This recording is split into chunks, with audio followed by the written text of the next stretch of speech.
باش ڕۆژاوە ڕۆژ باش بەرخۆدان و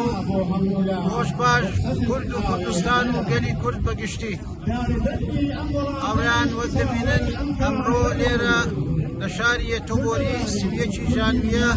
جارێکی تر کوردانی هەر چوار پارچە هەر چوار بەش بۆ بوونەتەوە بۆی کە دەنگی یەکگرتوویمان بە گوێی جیهانادا بدەین کورد دۆستەکانی تەنها دەتوانێت خۆی بێت و ئەو مافەی کە دەبێ بەدەستی بێنێ لە یەکگرتووی و یەکگوتاری خۆیدا دەتوانێت بەدەستی بێنێ لێرە من ئەیوب دەباغیان هەوڵ دەدەم لەم ڕێپێوان و لەم گرتبوونەوە خۆ پیشاندانە جەماوەرێ ڕپۆرتاژێک دەیە بکەم و پێشکەشی ئێوەی بکەم و هەروەها داوجێ بکرێ لەگەڵ هەندێک لە دۆستان هاوڕێیان و جەماوەری ئێرە توێژ وەردەگرم و بۆچوون و ڕاو نەزەری ئەوانیش دەگەێنمە دوێی ئێوە ئازیزان لەگەڵم هاوڕێ بن. کورد ئیستا هەر چوار پارچەی لە کوردستاندا لە قڕکردندا ئەوەی کە ئیستا لە ڕۆژاوای کوردستاندا دەگوزارێت ئێمە بتوانیم لەو قڕکردنەی کە ئیستا داگیرکەرانی کوردستان نەیارانی کوردان بتوانین لەوەی دەرباز ببین ئەوەی کە لە ڕۆژهەڵاتی کوردستاندا لە کرماشان و ئیلامدا لە بە دوو ڕۆژدا 3000 گەنج لاو لەوێ شەهید کەوتون کە ئێمە ئاگامان لێ نییە ئەوە بەشی لە قڕکردنەکەیدایە داگیرکەرانی کوردستان بزانن ئەوەی کە لە باشووری کوردستاندا حکوومەتی مەرکەزیە بەسەری قڕکردن بە موچە قوتی ئەو خەڵکە دەگرێت ئەو بەشی لەو قڕکردن دە بەشی لەو پلانەیە ئێمە بە یەکگرتنمان دەتوانیم ئەو پلانە پوچە بکەینەوە حکوومەتی فاسیستی تورکیا بە هەموو شێوەیەکە دەستی بەدا قڕکردن دەدانەوە ئەگەر لە دووەمی کاسی شەڕی دووەمی عالەمیدا ویستیان یەهودیەکان و جووەکان قڕکەن ئیستا گەلێکیانە بەو پلانە پێشەڕەی خۆیانەوە گەلی کورد قڕ بکەن بەڵام ئەوەی بزانن ئەوە خیاڵی خاویانە کەس دۆستی ئێمە نییە تەنها خۆمان نەبین گەلی کورد ئیستا یەکە یەکگرتنی گەلی کورد لەم ڕۆژەدا دەنگ دانەوەیەکی لە هەموو دنیادا بۆسەوە ئەوەی کە دەبینێت ئیستا ئەم خۆپیشاندانەی ئێوە لە هەر چوار پارچەی کوردستان و لە دەرەوەی وڵاتە نیشانی داگەلی کورد ئیستا لەسەر پێیە کە مەجبوریان کرد داگیرکەرانی کوردستان بێنە سەر مێزەوە ئەوان بۆ خەرکردن هاتن.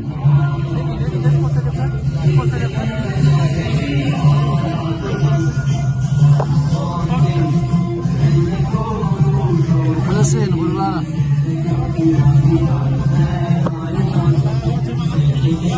وخلصين سلام عليكم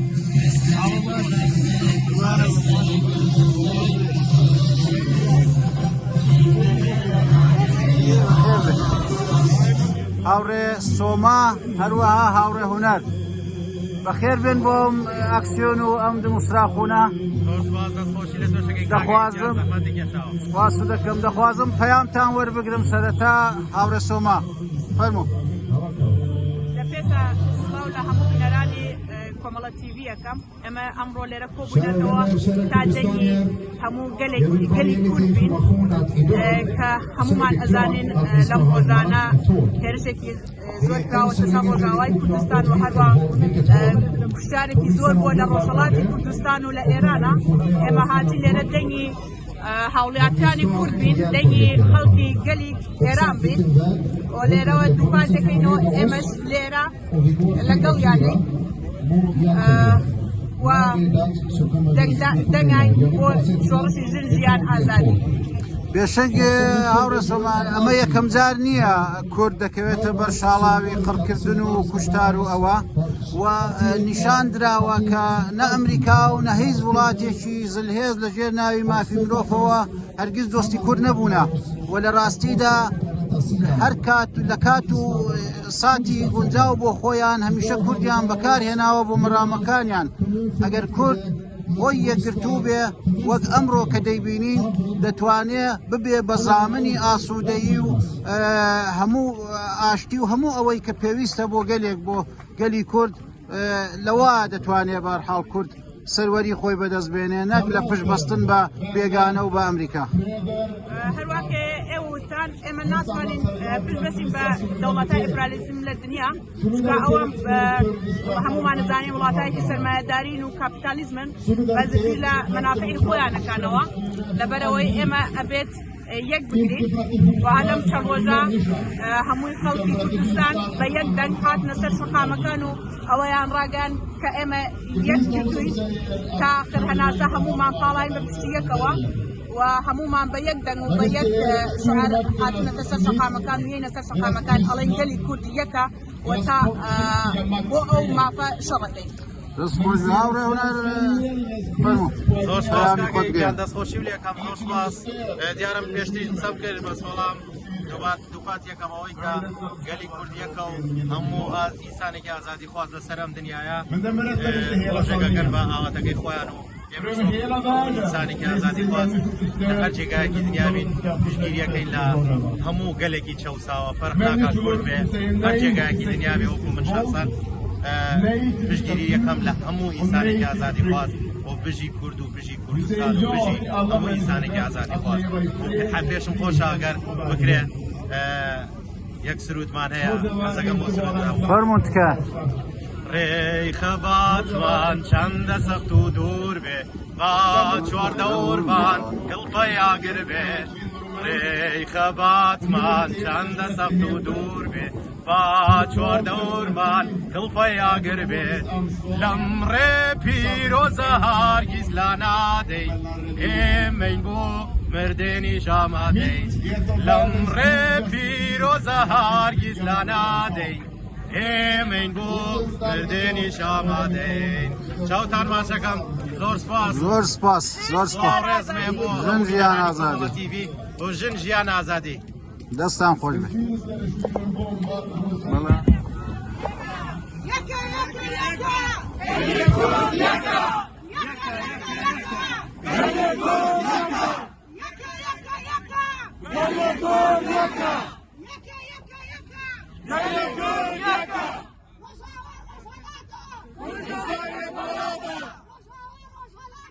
كردستان يا كولانا هذالين هيجا قال لي رومات قال لي كرد كردستان قال لي ولاتي شهيدة زاروك من دالي قهرمانا واجارك دي روي راش سياستا تكشوي سياستا بأخلاق برومات واجارك دي اشكركر ببرخدانا کوبانه ببرخدانا روجاوا و به یکیتیا گل کرد پیروز لچردشی کردستان و توایی جهانه و هیجاند یا شرف یا اخلاق و انسانیت و خبل و خیال کرد و کردستانا یک بوده کرد و چکر و نشانی جهانه دا بلکه Arhezin daslatlar Amerika, NATO, yekiti Avrupa çaku silahı van habin belki ne zamana çekleri habin lian gelle Kürt 6 milyon yakın an gelani Rojavana gelle Kürdistan'ın an مخلصين بخير بن كاتشف كاتشف الله تشاو دوستي همه gelana Kağıtlar bakıyor. Al şunu başı. Tamam bu. Al bakıyor. İnsaniyet mürüvveti parastır. Riyani kırış, çaraketi, barkıdana gellikit, mahum aşkı. Kaki Muhammed, Zulu Spastakin. سڵاو لە حەماسەت و لە فرمێسکتان سڵاو لەو بەرگری و بەرخودانەی هەتانە ئێستا لەگەڵ فەرماندەیەکی پێشی پێشەوەی سەنگەری بەرخودان لە حەسەکە قسەم کرد وتی ئەوەی ئێوە ئەیکەن ئەو پشتیوانیە ئێوە ئەیکەن ئەو بەرخودان و خۆپیشاندانانە ئێوە دەیکەن وای لە ئێمە کردووە ئەبێ حەوت ڕۆژ قەرز بکەین بۆ ئەوەی خۆمانی لە پێناو شەیدکەن لە پێناو ئەو گەورەیەی ئێوە ئەو پشتیوانی و سەپۆرتەی ئێوە وای کرد کە ڕۆژ ئاوا نەکەوێ و لەسەر پێی خۆی بوەستێ ڕۆژ ئاوا پێی وتین جگە لە خۆمان کەس دۆستمان نەبوو برا عەرەبەکانمان پشتیان تێکردین، برا موسڵمانەکانمان کافریان کردین، هەموو چاویان لە ئاستیان نوقاند. ئەمریکا و ئیسرائیل و هەموو وڵاتان جێیان هێشتین. ئەوەی مایەوە تەنها خوشک و براکانمان بوو، لە ڕۆژهەڵات، لە باشوور، لە باکوور. ئەوەی کوردانی، ئەوەی ڕەوەندی کوردی دەنجا لە سوید و لە یۆتۆبۆری، لە بەریتانیا و وڵاتانی ئەوروپا گەورەترین سەنگەری بەرگریە. ئەو حەماسەتەیەوە وای کرد کە ڕۆژئاوا نەکەوێت و ئێستا سەنگەری بەرگری بەهێز بکات. بەڕێزان، ڕۆژئاوای کوردستان ئێستا ڕوڵەیەشی ئاسمانی سەرزەمین و من میدیان نیگرفتار و نیگفتار نیگپەندەر دەسمەدیان کوگە سڵحین و ئاشتین سەرزەمین و من میدیان نیگرفتار و نیگپەندەر نیگفتار دەسمەدیان خوزوهارو دراوش موسیقى و گریوهاریش تپوسینو آیاش زرمیلومی درامانیش غای ولات خاکیش رنگیننی ولاتو منی دلگیرنی ولات خاکیش رنگیننی ولاتو منی دلگیرنی ولات كانغا أميدي ولاتم كرد زمينين ولات كانغا أميدي ولاتم كرد زمينين شولاي زردو رجاريش بياما بي أزادي شولاي زردو رجاريش بياما بي أزادي نوروز جياني خيبات بيما فكر إنساني نوروز جياني خيبات بيما فكر إنساني كفايرو نوروزيش بياما بي أزادي بيني ما رقوليم لا يجتبز نشادي آي ولات خاكش رنقيلني ولاتو مني دلقيرني ولات خاكش رنقيلني ولاتو مني دلقيرني ولات كانغا أميدي ولات مكور زمينين ولات كانغا أميدي ولات مكور زمينين وهارو نورز قومي زور كرسين وخاكي مفوت آخذ كري أزاد بفيستاكي مفوت آخذ كري أزاد بفيستاكي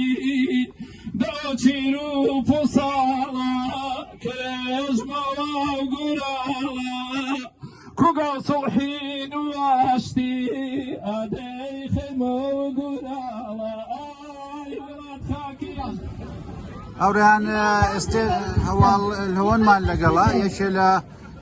دەستەندەرکارانی ڕێخستنی ئەم دموستراخۆن و گربوونەوە جەماوەریانە لە ژێرناوی ڕەوەندی کورد و ئەوەی کە یەکە گەلی کوردیەکە ئێستا دەخوازینەویژ پەیامی خۆی بدا قسە لەسەر ئەم دموستراخۆنە بکا و پێمان بڵێ چەندێ گرینگە بەردەوامبوونی ئەم دموستراخۆنانە. پێشەکی سڵاو و ڕێز بۆ هەموو ئێوەی خۆشەویست و هەموو بینەرانی تەلەڤیزیۆنەکەتان بەڕاستی ئەوەی کە ئێستا دەبینین کە لەو کات و ساتەدا کوردستان لە هەر چوارپارچەیەکی لە دیرمێژوویەکی بەڕاستی هەستیادا دەرباز دەبێت کە ئێستا دەبینین ئێستا بەڵام ئەوەی کە زۆر مهم هەم بۆ ئێمە ئەو یەکگرتنەوەیە. دوژمنانی گەلی کورد هەمویان ئەوەی پلانێکی قرژێکیان داناوە کە وەقەکردنی گەلی کورد، بەڵام ئەوە بزانن خەیاڵیان خاوە بۆ ئەو یەکگرتنەوەی گەلی کورد لە هەر چوارپارچەی کوردستان لە دیاسپۆرا گرتیان نیشانیاندا بەڕاستی گەلی کورد لەسەر پێیە، لەسەر خوددا بەرخودان دەکات و ئەوانە لەسەرەوە ئەساسەوەدەوە کە دەبینی ئێمە وەکو هەموو شارەکانی لە هەموو چوارپارچەی وڵاتی کوردستان لە هەموو شارە لە هەموو دنیادا ئێمە شارە کوردەکانی شاری یوتیوبوری هەڵساین بۆ ڕێخستنی ئەم خۆپیشاندانانان کە بە هەموو ڕۆژان دەتوانین بڵێم ڕۆژانی شەمە و هەموو ڕۆژەکانی شار لە سەندەری شاری یوتیوبوری بەڕێوە دەچێت بەو جەماوەرە خۆبەخشەوە خودەبینی سەر لێرە وەستان لە پسەرمانەوە بەڕاستی ئەمە نیشانەی هێزێکی سەرەکیە بۆ گەلی کورد و هەرچی پارچەی کوردستان ئەگەر ئیمڕۆ لە ڕۆژاوای کوردستاندا ئێستا ئەو بەرخودانە دەکرێت و گەریکیان ئەو بەڕاستی ئەو پلانە بوسەر کرایەوە ئێمە لە بیر نەکەینەوە گەلی ئێمە لە ڕۆژهەڵاتی کوردستاندا لە ئیلام و لە کرماشان لە هەموو ڕۆژهەڵاتی کوردستاندا لە قەڵکردندایە حکوومەتی فاشیستی ڕژیمی ئێران کە دەبێت دەزانی هەموو هێزی خۆیەوە ئێستا بە بەستنی خێڵی ئینتەرنێتەکانەوە کە دەبینی ئێستا ویستویەتی ئەو دەنگە کپ بکاتەوە بەڵام بزانن خیاڵی خاوە ئەوە گەنجانی ڕۆژهەڵاتی کوردستاندان کە دەتوانن هێزی خۆیان نیشان بدەن ئەگەر ئیمڕۆ ڕۆژاوای کوردستاندا دوێنێ ئەگەر لە باشووری کوردستاندا ئیمڕۆ لە ڕۆژاوای کوردستاندادا ئەوە بزانین ڕۆژهەڵاتی کوردستان لەسەرەیەدا و سەرکەوتنی خۆی بەدەستێنێت و هەر سەریشەکەوێت وعد دەدەین گەلی کورد بە تایبەتی شارای کوردانی شاری یوتیوبوریدا کە بزانن ئەوەی کە بۆ ڕۆژاوا کردیاتبوو باشوور کراوەتە سەداسەدی لە بەراز لەوە زۆرتر بۆ ڕۆژهەڵاتی کوردستان دەکرێت ڕۆژهەڵات دڵی کوردستانە کرماشان و ئیلام دڵی کوردستانە کە بزان ئێمە بە سەرکەوتنی گەلی کورد سەرکەوتوو دەبین ئەوەی کە لەسەر شانی ئێمە بێت وەکو گەران وەکو کوردانی دیاسپۆرادا کە بزانین ئەوەی بزانن گەلی کوردستان ئێمە پشتیوانیانێ بە هەموو سات و کاتێکانە هەر بژین و سەرکەوتوو زۆر سپاس زۆر سپاسان باشە گوێ بگرن ئێمە ئەوانەی لە سلێمانیە ژیلانەی لەوێ شەڕ نەبێ بەڵام لە ڕۆژاوا هەر شەڕە بیرکەنەوە گەر دایک و باوکی خۆتان یان خزمەکانتان لەوێ بمایە فیشەکیان بەرەکەوت و ئەمەردن بەڵام ئێمە ئەمانەیە ببین بە یەک کورد ئەگەر ئەگەر لەگەڵ منان و لەگەڵ ئەو بیری منان ئەگەر هەروە هەست بکەین ئێمە کوردین ئەمانەیە ببین بە یەک وڵاتێک هەر ئاگاتان هەبێ یەک ڕۆژ ئەبین بە وڵاتێک بژی کورد و کوردستان بژی ئاوارگیان بژی بۆ پەیامەتە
عزیز جان شلونی باشی؟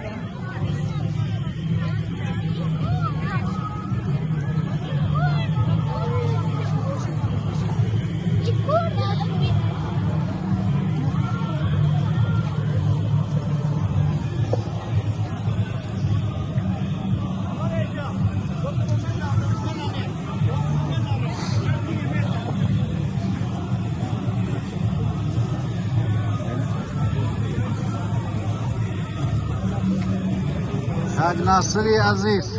مخلصين سلام ماشي هاوڕێیانی کۆمەڵە هەر بژین هاوڕێیانی کۆمەڵە سەرچاو بەخێر بێنێوەش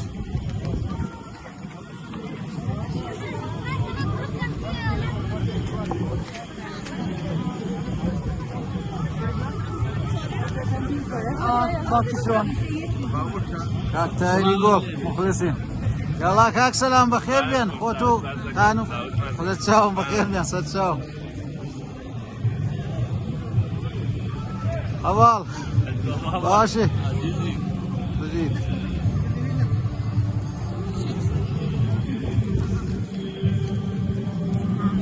هاوڕێیان وەکری بینن ئەمە ڕیزی بەربڵاو و پڕخرۆشی جەماوەرە کە بەڕێپێوان لێرە لە برۆنز پارکێنەوە بەرەو یەتۆپلاتسن ڕێیەکەن و بە هۆتاف و دروشم ڕۆن بۆ ڕێگە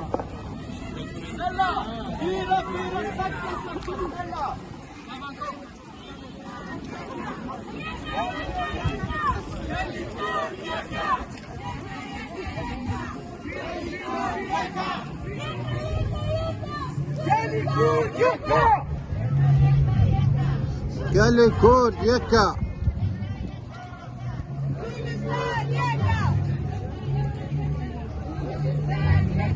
تارە چۆنی باشی ئەحواڵت سیحەتت باشی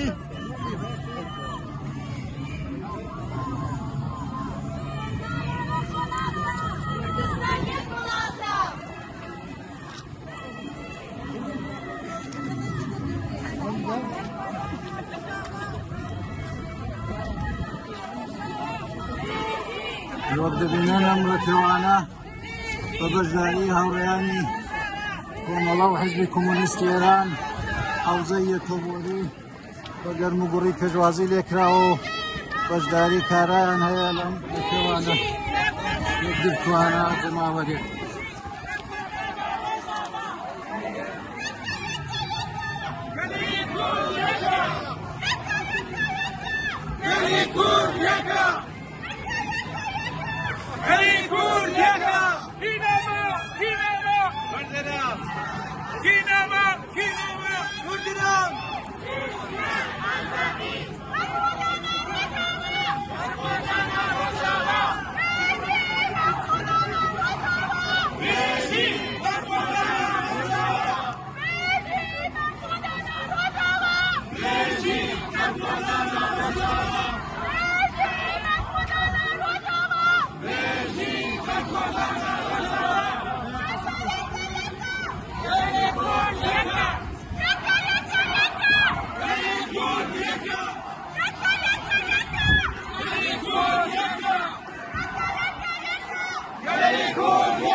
ڕۆژاوا ڕۆژهەڵاتە کوردستان یەک وڵاتە ڕۆژاوا ڕۆژهەڵاتە کوردستان یەک وڵاتە کوردستان یەک وڵاتە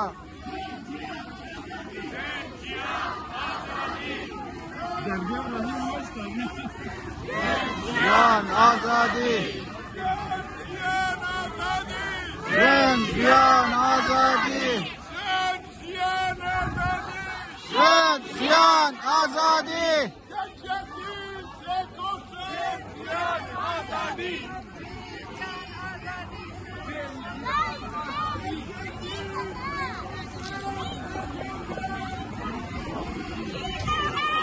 كردين عام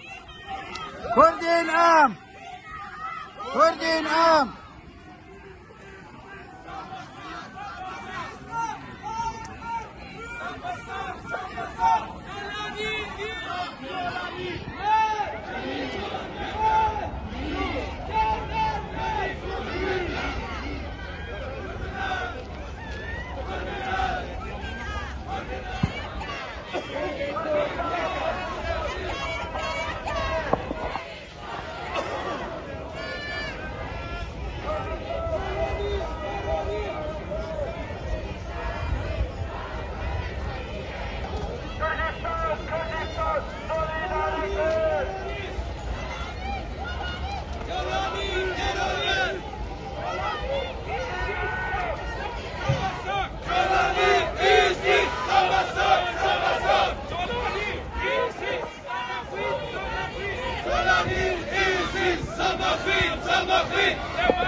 كردم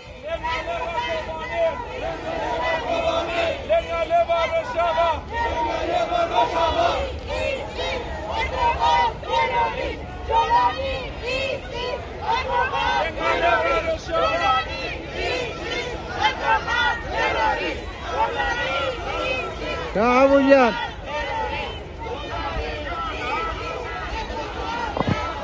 تعالوا كاتبات فرموا بيان خوب له ورداني للسباق كان من قم بختبر زانم كأورو توالين لقبل حاولات يكتبيانا من كالجو خوب شاندانا كالكاري دكينو من هوام أويا كأو خوب شاندانا كبتوانين كيما خدمتك بأو مليتي كرد كينو هواي أوام هيا همو حزبك همو حزب سياسي كان كاري حزباتي ولينا كان أو روجي متحدة كجيما همو كلي كل كبتوانين كدقل يكتري متحد بينو كبتوانين لخرا أو همو قريفتي كسابو كردستان هاتو كتير هو دار من بتوانين كيف كين لا وباسي دروي وفاو كأساك كمليك زوسباس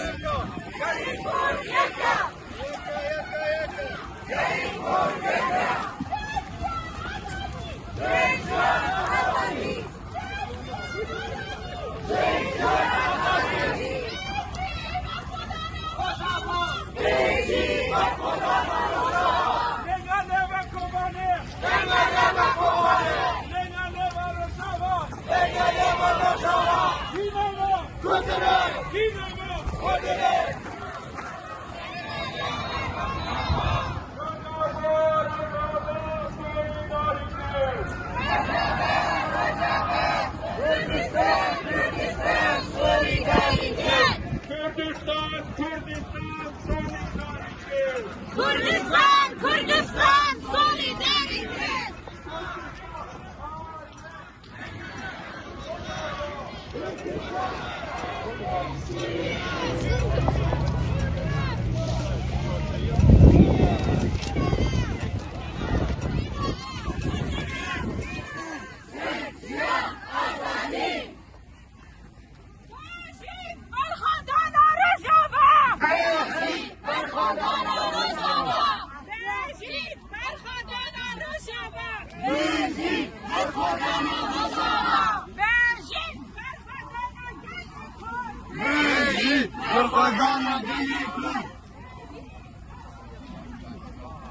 راجي برخودانا قلي كوت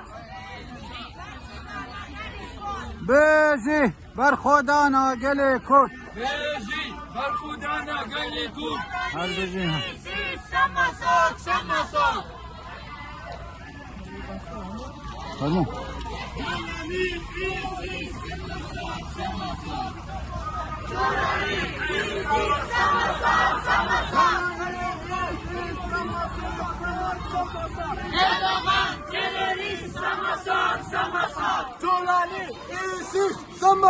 Sambasak!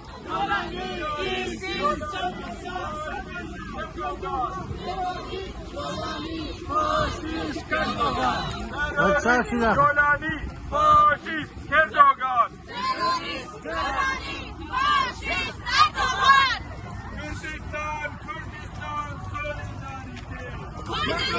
Kürdistan solidaritet. Kürdistan solidaritet.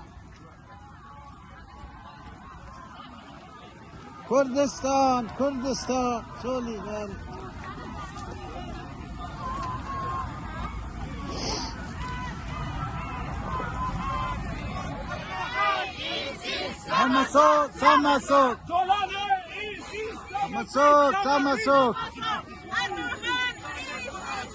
Samasok. Samasok.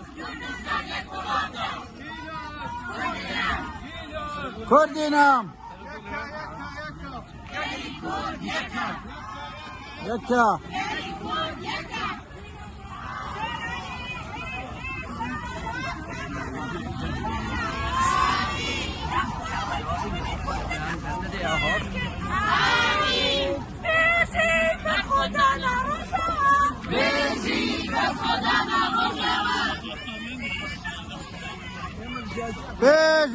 برخودانا افرینه پیجی برخودانا روژاوا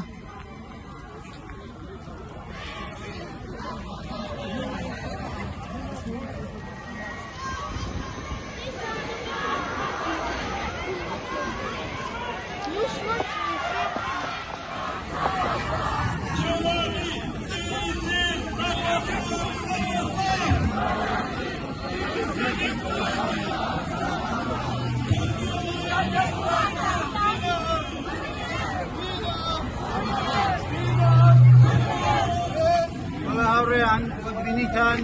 ئەمڕۆ یەتۆبۆری ئەگەرچی ڕۆژێکی سارد بڕێنەکە بەڵام جەماوەرێکی پڕجۆش و خرۆش جەماوەرێکی گەرم بۆ خەبات بۆ یەکبوون بۆ بەرخۆدان پشت بە داگیرکاری لێرە حزوری هەیە ئەوەی ماوەتەوە من لە کۆتایی بیڵم ئەوەیە کە ئەمە یەکەم جار نییە کە کورد دەکرێتە پەلامار دەدرێت لەلایەن دژمنانی لەوانە شوینزمی عەرەبی لەوانە ڕەگەزپەرستی تورکی و هەروەها نەتەوەگەرایی فارس محور بۆیە ئەوانە هیچ کات هیچ وەخت چاوی ئاسوودەیان بەگەلی کورد هەڵنەهاتووە بەڵام ئەوەی کە لێرە تازەیە ئەوەی کە لای من و لای هەموو خەڵک تازەیە ئەو یەکگرتووی و یەکگوتاریەیە کە گەلی کورد دەستی داوەتێ و هەر ئەوە وا دەکات ببێ بە ڕەمزی سەرکەوتن ڕەمزی ئەوەی کە ئیتر چی دیکە دژمنانمان نەتوانن دەستمان بۆ بەرن تاکوتەرا لێر و لەوێ لەم پارچە لەو پارچە پەلامانمان بدەن و ئەوە بەگوێی دنیای گەیان کە کوردی یەکگرتوو ئیتر ناخوازێ پەلامار بدرێ ناخوازێ لێر و لەوێ فێڵی لێ بکرێ کڵاوی لەسەر بندرێ و لە پێناو مەسلحەت و بەرژەوەندی دەوڵەتان و زلهێزان بکرێتە سوتەمەنی ئەو ئامانج و هەدەفەی کە خۆیان لێیان هەیە بۆیە ئەوەی ماوەتەوە لە ئاخرا ئەوەیە بڵێم کە هەر بژی یەکگرتن هەر بژی بەرخۆدان هەر بژی کورد و کوردستان بژی ئازادی و بەرابەری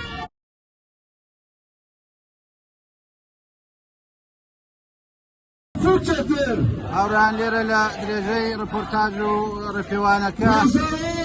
هەواڵ کۆمان لەگەڵا هەواڵ عەبدوڵڵا یەکێ لە ڕێخەرانی ئەم مسراخون و ئەم خۆپیشاندانانە کە لێرە لە شاری تۆبۆری دەکرێت من دەخوازم لەگەڵی قسە بکەم و پەیامی وەرگرم هەواڵا پۆ ئەو کاتت باش ئەس دەخوازم تۆ پەیامی خۆ بدەی ji بۆ مە و ji بۆ گەلێ کورد لە ڕۆژهەڵات و ji بۆ کۆمەڵە تیڤی بدايات هر هەموو تەماشەوانی کۆمەڵە تیڤی سلااو دەکەم بگەرماهی هەموو چوار بەشی کوردستان ڕۆژاوا حتا ڕۆژهەڵات ئەو هەموو قادان بە ئەو سینێرژی دروست بووی سلااو دەکەم گەلێ مە لە چاوە لە ڕۆژاوا شەڕێکی زۆر گەورە یعنی شەڕێکی گەورە دروست بووە هەمان کاتێ هەواڵی مە لە ڕۆژاوا سوالی ڕۆژهەڵات دەکەم یعنی لە ئیسلام لە کەرمانشا لە ئەفغانان هەموو ڕۆژهەڵاتی کوردستان هەموو شارەکانی تر گەلێ خۆمان لە ڕۆژهەڵات لە ئیران دژین سوالی ئەو هەواڵانە دەکەن و ئێمە ڕۆژاوا سەرکەوێت ئێمە ڕۆژاوا خەتی یەکبوونی کورد خۆرتر بکەن ئەو ئەنەرژی دروستبووی زیاتر بکەن دەتوانن ڕۆژاوا و باشووری کوردستان دەستکەوتی گەلی خۆمان بپارێزن گارانتی بۆ خەڵکی مای ڕۆژهەڵات ئەو شەڕی لە پێش ئێمە لە ڕۆژهەڵات لە ئیران بە پارێزانی ڕۆژهەڵاتی کوردستان بە نمونەی بۆ حەزری بۆکردنی گەلی مە لە ڕۆژهەڵاتی کوردستان لە هەموو قاتان لە هەموو باشووری کوردستان گەلی کورد یەکەم جۆرە تاریخی کورد یەکبوونی خۆی دروست کرد سینۆری نابینی پارچەکانی کوردستان پارچە پارچە کردووە ئەو سینۆر نەما گەلی کورد یەک هێز یەک قووەت یەک ئیرادە یەک بووە لە هەموو قادەی جیهانێ نیشانی هەموو جیهاندا گەلی کورد یەکە گەلێکی ئیرادە گەلێکی خودی شەهیدی خۆ و گەلی کورد قبول ناکە ساڵێ هاتوو سەد ساڵێ هاتوو جارێکی تر بێ ستاتوی بێ ناسنامە بێ داوڵات بێ حەقی خۆ ببێت ئەو 100 ساڵە ببێ 100 ساڵی کورد دەستکەوتی کورد لە هەموو باشەکانی کوردستان لە بدایەت و تایبەت و ڕۆژاوا ڕۆژهەڵاتی کوردستان gelek spas hevala bo baz hon û ezî dezanîn ke evê niha hatiye dest ji yeketiya ji yekgirtina Kurdan netîcey ew bûye netîcey evey ke li Rojava dijmin paşekişe bikat û teslîm bêdena eger vî haletî neba vî yekgirtin neba belkî wiha dirûmek çê nebûye. Belê belê yani tarîxê Kurdan سرهلدانا بیتلیس درسیم آگری شخصی سید رضا حتی غازی محمد حتی حتی پیجان لکرکوک باشوری کردستان همان تاریخ همان دشت یعنی شهری جهانی یکم عین دشت دوباره دبه ایزن داگرکر حتنا روجرات نابین جارکی تر دیزاینکی نو دکن و جارکی تر پیلانی واندا yani bu halki Kürtçi, bu halki Fariz, bu Arap, bu halki Türkçi hiç maf insaniyet iştek niye.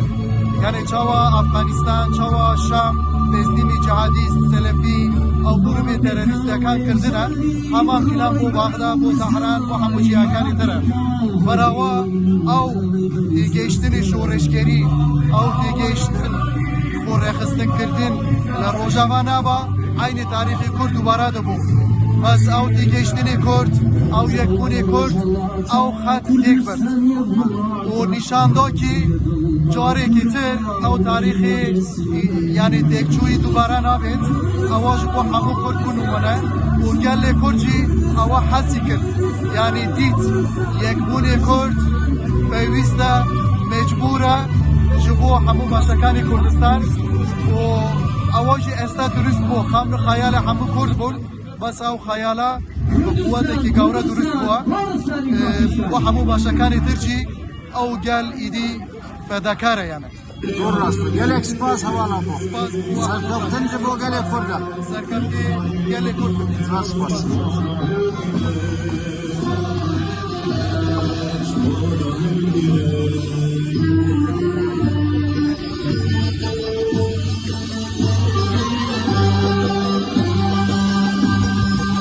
ام شرجینی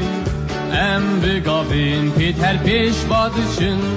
بدلکتن ام شرجینی ام بگابین پیتر پیش دادشن ام لپاشی یا بره یارشتن بیشک روشیلات خوشت بینن در کچ پاشیان بنیر اوتی چوان ببزن بر بستر کاسور ادینه خونه او نجی خیال او ستر کارزگار بونه زور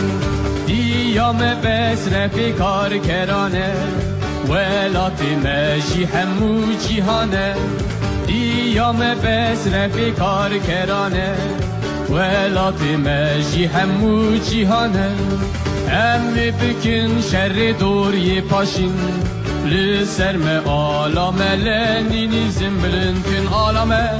برو پر بلندکن راکن آلامه بر بجور امی ای روخینن امس بدرخینن را بکن همو رفوگون تل بحرا رشوک وانو سکی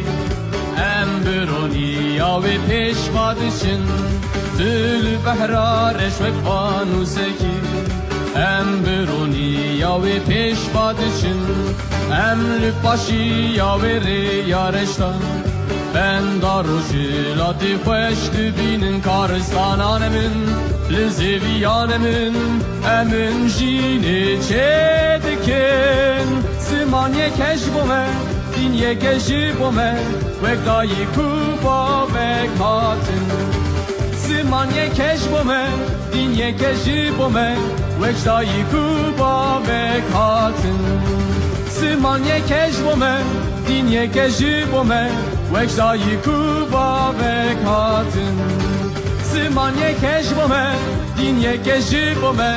وکشتایی کوبا وک هاتن